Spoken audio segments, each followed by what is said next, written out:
கர்த்தருக்கு பிரியமானவர்களே, கர்த்தர் இன்றைக்கு உங்களோட பேசவிருக்கும் வார்த்தையை கேட்கலாமா? லேவியராகமம் 6ஆம் அதிகாரம் 13ஆம் வசனம். பலிபீடத்தின் மேல் அக்கினி எப்பொழுதும் எரிந்து கொண்டிருக்க வேண்டும், அது ஒருபோதும் அவிழ்ந்து போகலாகாது. தேவ ஜனமே, உங்களை குறித்த கர்த்தருடைய நோக்கம் என்ன?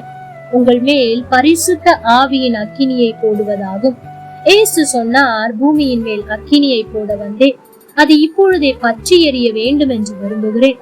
அவர் பரிசுத்த ஆவியினாலும் அக்கினியினாலும் உங்களுக்கு ஞானஸ்தானம் கொடுப்பார் என்று யோவான் ஸ்நானகன் சொன்னார். நீங்கள் அபிஷேகத்தையும் அக்கினியையும் பெற்றுக்கொண்டது மட்டுமல்ல, எப்பொழுதும் அக்கினியாய் ஜீவிக்க வேண்டும் என்று வேதம் சொல்லுகிறது. ஆவியிலே அனலாயிருங்கள், ஆவியை அவித்து போடாதிருங்கள் என்று வேதம் சொல்லுகிறது. தேவ பிள்ளைகளே, ஒரு தீபத்தை ஏற்றி வைப்பது எளிது, ஆனால் அது அணையாமல் பாதுகாப்பது கடினம். தொடர்ந்து அது எரிந்து கொண்டே இருக்க செய்வதில் தான் உங்களுடைய முயற்சியின் பலன் அடங்கி இருக்கிறது.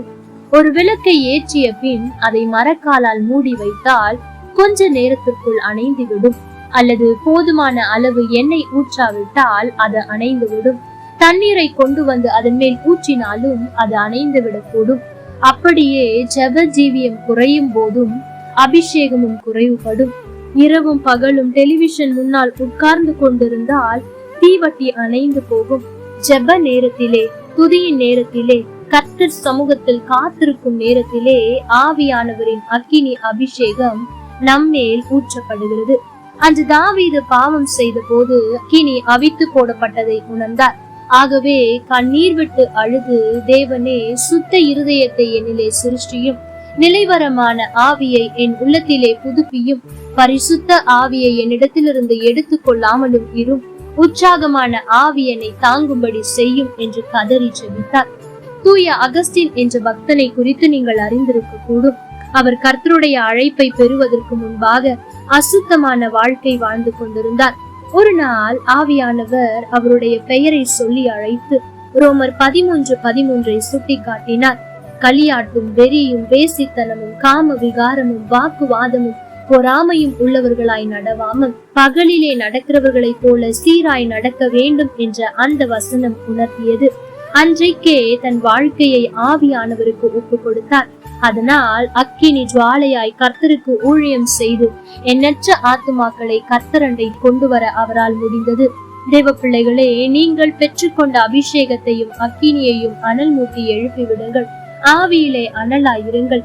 அந்த அபிஷேகத்தை பெற்றுக்கொள்வது காரியம் அல்ல, தக்க வைத்துக் கொள்வதுதான் காரியம்.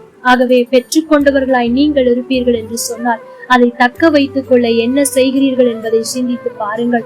அன்றாடம் ஜெபம் அவசியம். அன்றாடம் ஆவியில் நிறைந்து ஜெபிப்பது மிக மிக அவசியம். ஒருவேளை இன்னும் அவருடைய அபிஷேகத்தை பெறவில்லை என்று சொன்னால் இன்றைக்கே முழங்கால் படியிட்டு ஜெபியுங்கள்.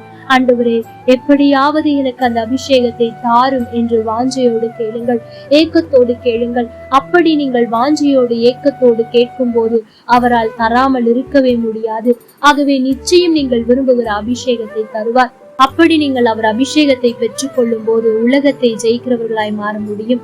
கர்த்தர் தாமே உங்களோடு கூட இருந்து உங்களை ஆசீர்வதிப்பாராக. ஆமென். லைக் பண்ணுங்க, ஷேர் பண்ணுங்க, கமெண்ட் பண்ணுங்க.